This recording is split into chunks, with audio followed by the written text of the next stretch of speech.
हुण जिहड़ा जीव इस स्कूल रूपी धरती धर्मशाला दे विच अपना फर्ज समझदा होया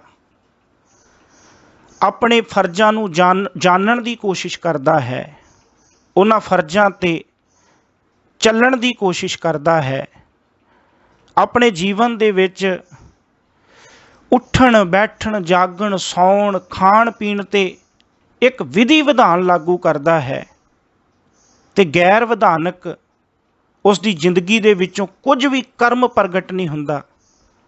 इंज कह लवां कि उहदी जिंदगी दे विचों कोई गैर विधानक कर्म सामने ही नहीं आउंदा, वो गैर विधानक काम ही नहीं करता, विधान विच चलदा, फिर वो धर्मखंडी मनुख बनता। वो धर्मखंडी की पछाण है, उहदा उठना बैठना जागना सौना खाना पीना हसना, ये सब कुछ सानू दसदा कि यह बंदा धर्मखंडी है, ये धर्मखंड का वासी है।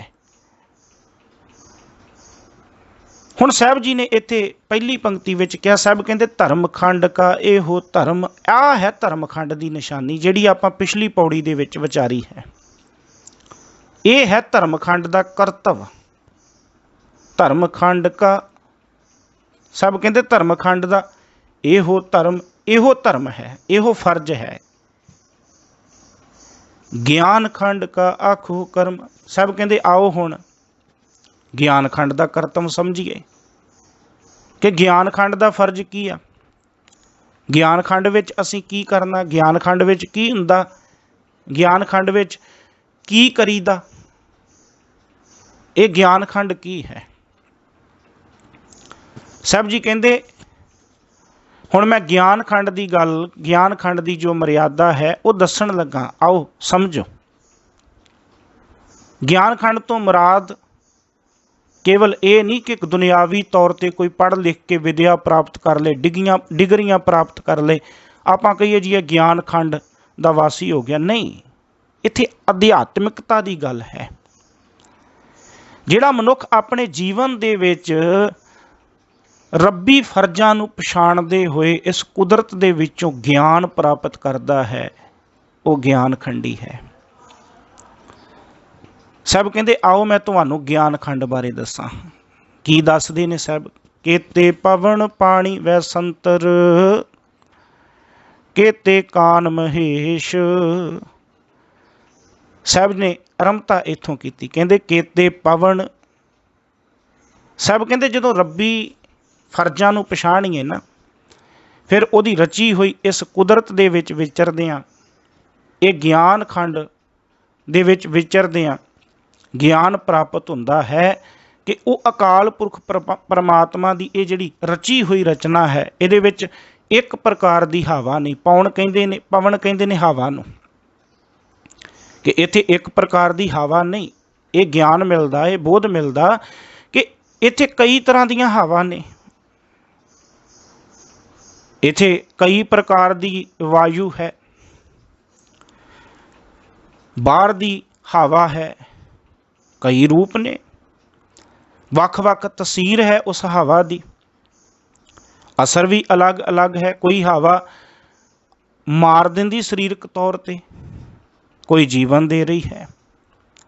ऑक्सीजन साडे लिए जीवन है, कोई हवा साडे लिए मौत है। इस करके साहब कहते फिर पता लगता कि इत्थे हवा भी एक प्रकार की नहीं, कई प्रकारां दीयां ने। पानी, इत्थे जिहड़ा केते शब्द, केते दा अर्थ ही कई,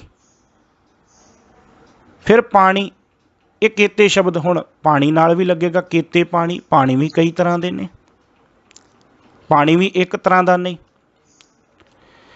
इत्थे पानी भी कोई मिठा है, कोई खारा है, कोई पीण योग है, कोई नहीं पीण योग, पानी भी कई तरह के ने। वैसंतर, केते वैसंतर, साहब कहते अग भी कई तरह की है। वैसंतर कहते अग्नियां नूं, अग्नि, साहब कहते अग्नियां भी कई तरह दीयां ने। वैसे विद्वान चार तरह की अग मानते ने।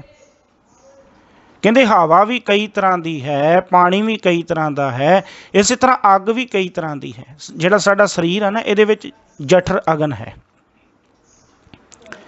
जिहड़ी ਸਾਗਰ ਦੇ ਵਿੱਚ ਉਹਨੂੰ ਕਹਿ ਦਿੱਤਾ ਜਾਂਦਾ ਬੜਵਾ ਅਗਨੀ। ਫਿਰ ਇੱਕ ਸਾਡੇ ਮਨ ਦੇ ਵਿੱਚ ਹੈ, ਉਹਨੂੰ ਕਿਹਾ ਜਾਂਦਾ ਤ੍ਰਿਸ਼ਨਾ ਦੀ ਅਗਨੀ। ਤ੍ਰਿਸ਼ਨਾ ਵੀ ਤੇ ਇੱਕ ਅੱਗ ਹਨ। ਇਸ ਪ੍ਰਕਾਰ ਦੇ ਨਾਲ ਸਾਹਿਬ ਕਹਿੰਦੇ ਅੱਗਾਂ ਵੀ ਕਈ ਤਰ੍ਹਾਂ ਦੀਆਂ ਨੇ। ਕੇਤੇ ਕਾਨ ਮਹੇਸ਼, ਕਾਨ ਕ੍ਰਿਸ਼ਨ। ਸਾਹਿਬ ਕਹਿੰਦੇ ਇੱਕ ਕ੍ਰਿਸ਼ਨ ਨਹੀਂ, ਕ੍ਰਿਸ਼ਨ ਵੀ ਕਈ ਨੇ। ਕੇਤੇ ਕਾਨ ਮਹੇਸ਼, ਮਹੇਸ਼ ਸ਼ਿਵ। ਕਹਿੰਦੇ ਸ਼ਿਵ ਜੀ ਵੀ ਇੱਕ ਨਹੀਂ। ਆਪਾਂ ਸਮਝਿਆ ਵੀ ਇੱਕ ਸ਼ਿਵ ਜੀ ਆ ਜਾਂ ਇੱਕ ਕ੍ਰਿਸ਼ਨ ਹੋਇਆ। ਸਭ ਕਹਿੰਦੇ ਕ੍ਰਿਸ਼ਨ ਵਰਗੇ ਕਈ ਅਵਤਾਰੀ ਪੁਰਸ਼ ਨੇ, ਕਈ ਕ੍ਰਿਸ਼ਨ ਨੇ। ਸ਼ਿਵ ਜੀ ਵਰਗੇ ਕਈ ਸ਼ਿਵ ਜੀ ਨੇ। ਆਪਾਂ ਰਚਨਾ ਪੜ੍ਹਦੇ ਹਾਂ, ਆਪਾਂ ਇੱਕ ਰਚਨਾ ਪੜ੍ਹਦੇ ਹਾਂ, ਉਹਦੇ ਵਿੱਚ ਬਚਨ ਆਉਂਦਾ, ਕਹਿੰਦੇ ਏਕ ਸ਼ਿਵ ਭਏ, ਏਕ ਗਏ, ਏਕ ਫੇਰ ਭਏ। ਕਹਿੰਦੇ ਇੱਕ ਸ਼ਿਵ ਪੈਦਾ ਹੋਇਆ, ਉਹ ਚਲਾ ਗਿਆ ਆਪਣੀ ਉਮਰ ਭੋਗ ਕੇ, ਇੱਕ ਫਿਰ ਪੈਦਾ ਹੋ ਗਿਆ। ਏਕ ਸ਼ਿਵ ਭਏ, ਏਕ ਗਏ, ਏਕ ਫਿਰ ਭਏ। रामचंद्र कृष्ण के अवतार भी अनेक हैं। कहते शिव जी दे भी कई, शिव जी दे भी कई अवतार, फिर इस तरह रामचंद्र कृष्ण दे भी कई अवतार। एक रामचंद्र थोड़ा, एक कृष्ण थोड़ा, एक शिव जी थोड़ा। ब्रह्मा आर विष्णु केते, वेद और पुराण केते, सिमृत समूहन के हुए हुए बिताए है। कहते ब्रह्मा विष्णु किन्ने होए, वेद पुराण सिमरतियां बड़े ने। कहते एक थोड़ा। मोन दी मदार केते, असुनी कुमार केते, अंसा अवतार केते, काल बस भये हैं। कहते बहुत ने। धर्म की रखिया करने वाले मुआवन दीन अते मदार, शेख बहाउद्दीन कनौजी वर्गे बड़े ने। अश्वनी कुमार वर्गे कई ने। जेड़े अखीर काल वस हो गए, पीर ओ पिकांबर के ते गने न परत ए ते भूम ही ते होए हैं। भूम ही ते होए कह, फिर भूम ही मिलाए हैं। कहते भूमि तो पैदा होए ते फिर भूमि विच ही मिल गए। खैर जिहड़ी गल समझण वाली वो ये है कि शिव जी एक नहीं, शिव जी भी कई आए ते कई गए। रामचंद्र जी, कृष्ण जी, उन्हां वर्गे अवतार भी कई ने, एक नहीं। जां ये भी शब्द आउंदा है, रचना आउंदी है, कहंदे कई सिंध बिंद नगिंदर, कई मश कश फनिंदर। कई समुंदर ने, कई शमेर पर्वत ने, कई सिंध बिंद नगिंदर। कई समुंदर ने, कई शमेर वर्गे पर्वत ने, कई मश कश फनिंदर। कई मश कश ने, शेष नाग ने कई। कई देव आद कुमार, कई देवते ने ते कई ब्रह्मा वर्गे कुमार ने, सिरजनहार ने, हारे ने। कई कृष्ण विष्णु अवतार ते कई कृष्ण ने, कई विष्णु ने, कई अवतार ने। एक ही आ किते गिनती इन्हां दी। कई आए कई गए। इस करके गुरु नानक साहब महाराज इत्थे कहंदे, कहंदे ये ज्ञान जीवन दे विच आ जांदा जदों अपने जीवन के फर्जां नूं पछाण लईदा ना, धर्मखंड दे वासी बन के। फिर ये जीवन दे विच ज्ञान आ जांदा कि आपां केवल एक कृष्ण दे पुजारी हां, आपां केवल एक रामचंद्र दे पुजारी हां। गुरु साहब कहंदे नहीं, इत्थे हवा भी कई प्रकार दी, पानी भी कई प्रकार दा, अग भी कई प्रकार दी।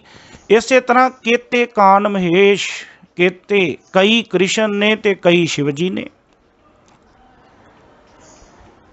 कई पैगंबरी पुरुष इस धरती ते आए, कई चले गए, इस जगत विच कई हुण भी ने।